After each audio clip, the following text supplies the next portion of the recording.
Dunia di tahun 2050. Bayangkan, udara saja tidak berpihak kepada kita. Suhu memanas ekstrim. Sebagian orang terpaksa mendekam setiap hari di ruang ber-AC dengan handuk basah menyeka wajah. Mata terus berair. Dan kita hanya dapat tertidur di setiap subuh karena cuma itu waktu yang cukup sejuk. Di luar tembok rumah kita, peningkatan suhu menyebabkan kekeringan parah di banyak belahan dunia. Hanya orang kaya yang bisa membayar air. Keran-keran di tempat publik dikunci. Hutan-hutan terbakar. 2 miliar orang berhadapan langsung dengan suhu yang bisa meroket sampai 60 derajat Celcius. Titik panas di mana tubuh manusia tak dapat bertahan lebih dari 6 jam. 2050, permukaan laut naik drastis menyebabkan badai ekstrim. Kota-kota pesisir tersapu pasang dan banjir menewaskan ribuan dan menggusur jutaan orang. Beberapa kota terpadat di dunia tenggelam, termasuk Alexandria, Kairo, Mumbai, Shanghai, Bangkok, dan tentu saja Jakarta. Orang-orang harus mengungsi ke tempat yang lebih tinggi. Setiap hari kita akan melihat foto rombongan keluarga mengarungi banjir. Yang agak beruntung bisa tetap tinggal di rumah dengan air hingga mata kaki. Seperti Jakarta di tiap musim banjir, tapi ini di seluruh dunia. 2050. Pandemi bukan hanya varian COVID. Perubahan suhu, banjir, urbanisasi, dan pergerakan populasi manusia mengakibatkan penyebaran penyakit. Setengah dari populasi dunia beresiko tertular malaria atau demam berdarah. Wabah baru bisa melampaui angka kematian penyakit jantung, menciptakan krisis perawatan kesehatan. Perusahaan asuransi pun menolak melayani. Apa yang kita lalui 2 tahun kemarin tampak tak ada apa-apanya. 2050, kelaparan merajalela. Populasi dunia meningkat sampai 9 miliar jiwa, walau tingkat kesuburan manusia menurun. Terlalu banyak mulut harus diberi makan, sementara dunia kekurangan air dan lahan yang bisa digarap. Bahan makanan akan semakin mahal, jumlah orang kurang gizi di dunia pun terus meningkat.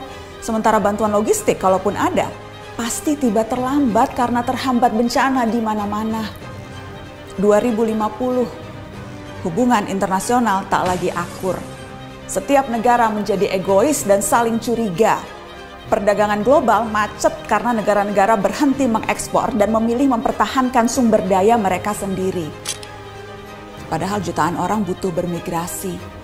Tapi banyak negara lockdown dan menjaga perbatasan dengan tentara. Sedikit kesalahpahaman akan menciptakan perang. Dan seperti biasanya, netizen lalu memperuncing keadaan dengan memenuhi media sosial dengan teori konspirasi dan video-video propaganda. Teman-teman, meski terdengar seperti naskah disaster movie, itu tadi tidak mengada-ngada, menghayal atau menakut-nakuti. Semua gambaran itu berbasis pada penelitian dan data-data saintifik. Hitungan skenario 2030, 2050, 2100 per tahun semuanya ada. Isu ini bahkan telah mempertemukan para pemimpin dunia, tak terkecuali Indonesia. Kemarin Presiden Jokowi hadir dalam KTT COP26, sebuah forum tingkat tinggi yang diikuti 197 negara. Mereka membicarakan masa depan, rencana untuk menghalangi skenario-skenario tadi terwujud. Memang sulit, karena masing-masing negara punya kepentingannya sendiri. Akan ada tarik ulur yang berbelit-belit, tapi kesepakatan harus dilaksanakan.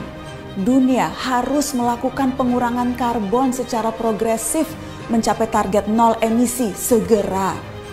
Negara-negara maju yang secara historis lebih bertanggung jawab harus mau membantu pendanaan negara-negara lain untuk ikut memerangi krisis iklim. Dunia berpacu dengan waktu. Gelisah tidak akan menghalangi 2050 sampai di kalender kita. Kita harus serius mempelajari isu ini, termasuk mengawal kebijakan dan langkah-langkah pemerintah. Sorotan terhadap COP26 menegaskan Indonesia selama tinggal di planet yang sama tidak terbebas dari resiko maupun tanggung jawab. Ada yang bisa kita lakukan sebagai individu, tentu saja itu perlu. Namun rangkaian kebijakan negara yang berdampak signifikan, itu yang paling kita butuhkan segera. Kita tak bisa memilih planet, tapi masa depan bisa.